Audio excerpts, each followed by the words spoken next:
નમસ્કાર, આપ જોઈ રહ્યા છો નેશન પ્લસ ન્યૂઝ. હું છું આપની સાથે હેતલ વગર.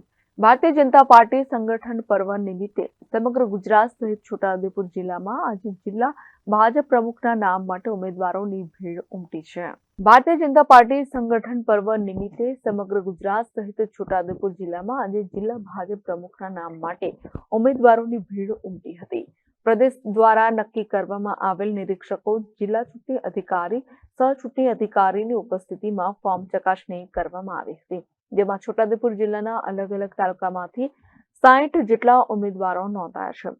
મહત્વના હોદ્દા ધરાવતા પૂર્વ સાંસદ ગીતાબેન રાઠવા, જિલ્લા ભાજપના હાલના પ્રમુખ ઉપેન્દ્રભાઈ રાઠોડ, પૂર્વ ધારાસભ્ય પ્રોફેસર શંકરભાઈ રાઠવા, જિલ્લા ભાજપના મહામંત્રી મેહુલભાઈ પટેલ, રાજેશભાઈ પટેલ, છોટાઉદેપુર એપીએમસીના ચેરમેન મુકેશભાઈ પટેલ, પૂર્વ તાલુકા પ્રમુખ કાળુભાઈ નાયકા, જિલ્લા ભાજપના ઉપપ્રમુખ દિનેશભાઈ રાઠવા, પ્રદેશ યુવા મોરચાના ઉપપ્રમુખ મુકેશભાઈ રાઠવા જેવા મહત્વના હોદ્દા ધરાવતા હોદ્દેદારોએ પોતાની ઉમેદવારી નોંધાવી હતી. પ્રદેશ ભારતીય જનતા પાર્ટીની સૂચના અનુસાર છોટાઉદેપુર જિલ્લા ભાજપ કાર્યાલય ખાતે આજે જિલ્લા ભાજપના પ્રમુખ પદના ઉમેદવારી માટે આજે વિવિધ કાર્યકર્તાઓ પોતાની ઉમેદવારી નોંધાવી છે અને પ્રદેશમાંથી નિયુક્ત ચૂંટણી નિરીક્ષક શ્રી એમના ફોર્મ સ્વીકારી રહ્યા છે. ભારતીય જનતા પાર્ટીના દરેક કાર્યકર્તાને ઉમેદવારી નોંધાવવાનો અધિકાર છે.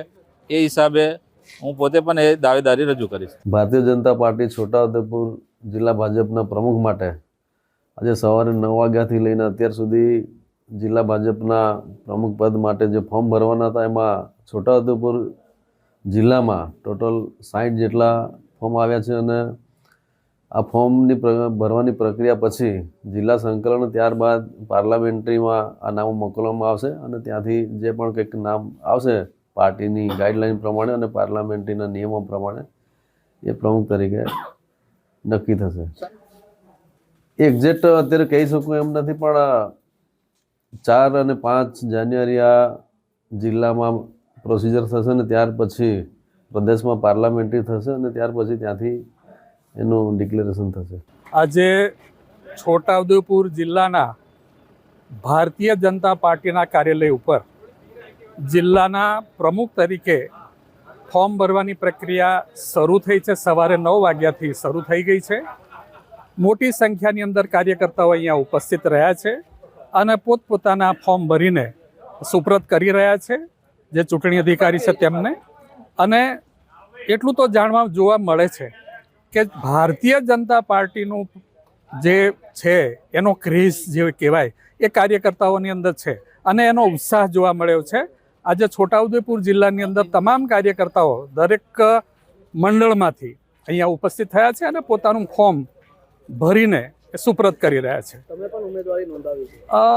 હું પણ ઉમેદવારી નોંધાવી છે. ગુજરાત પ્રદેશ ભારતીય જનતા પાર્ટીની સૂચના અનુસાર છોટાઉદેપુર જિલ્લા ભારતીય જનતા પાર્ટી ખાતે આજે છોટાઉદેપુર જિલ્લાના નવી ટર્મ મુદત માટે પ્રમુખની પદ માટેના ફોર્મ ભરવાની પ્રક્રિયા આજે અહીંયા જિલ્લા ભાજપ કાર્યાલય ખાતે ચાલી રહી છે અને એની અંદર છોટાઉદેપુર જિલ્લાના મોટી સંખ્યાની અંદર પ્રમુખ પદના દાવેદારી માટે ફોર્મ ભરવા માટે કાર્યકર્તા ઉપસ્થિત રહ્યા છે અને આજે મેં પણ આ પદ માટે ઉમેદવારી ફોર્મ ભર્યું છે. ભારતીય જનતા પાર્ટીના સંગઠન પર્વ નિમિત્તે આજે છોટાઉદેપુર જિલ્લા ભાજપ કાર્યાલય ખાતે જિલ્લા ભાજપ પ્રમુખના નામ માટે જે હોદ્દેદારોની અહીંયા ફોર્મ ભરવાની જે પ્રક્રિયા યોજાઈ હતી, ટોટલ 60 જેટલા ઉમેદવારોએ પોતાની ઉમેદવારી નોંધાવી છે. મહત્વની વાત એ છે કે પ્રદેશ ભાજપની જે સૂચના છે તેના પ્રમાણે આજે જિલ્લા ચૂંટણી અધિકારી, સહ ચૂંટણી અધિકારી સહિતના જે નિરીક્ષકોની ટીમ ભાજપ કાર્યાલય ખાતે આવી હતી અને જે ઉમેદવારો છે તેમના ફોર્મ પ્રક્રિયા યોજાઈ હતી. ભાજપના હોદ્દેદારો છે તેઓએ પોતાનું ફોર્મ રજૂ કર્યું છે. ત્યારે તેઓના જણાવ્યા પ્રમાણે ટોટલ 60 જેટલો આંકડો પહોંચ્યો છે અને પ્રદેશ કક્ષાએથી આ જે નામોની યાદી મોકલવામાં આવશે અને ત્યારબાદ પ્રદેશ કક્ષાએથી જે પ્રમુખનું નામ જાહેરાત કરવામાં આવશે તેવું તેઓએ જણાવ્યું હતું. Rihan Patel, Nation Plus News, Chhota Udepur. સમાચારોના સતત અપડેટ મેળવવા માટે અમારી નેશન પ્લસ ન્યૂઝની યુટ્યુબ ચેનલને સબસ્ક્રાઇબ કરો, બેલ આઇકન દબાવો અને જોડાયેલા રહો ફેસબુક, ઇન્સ્ટાગ્રામ અને ટ્વિટર પર.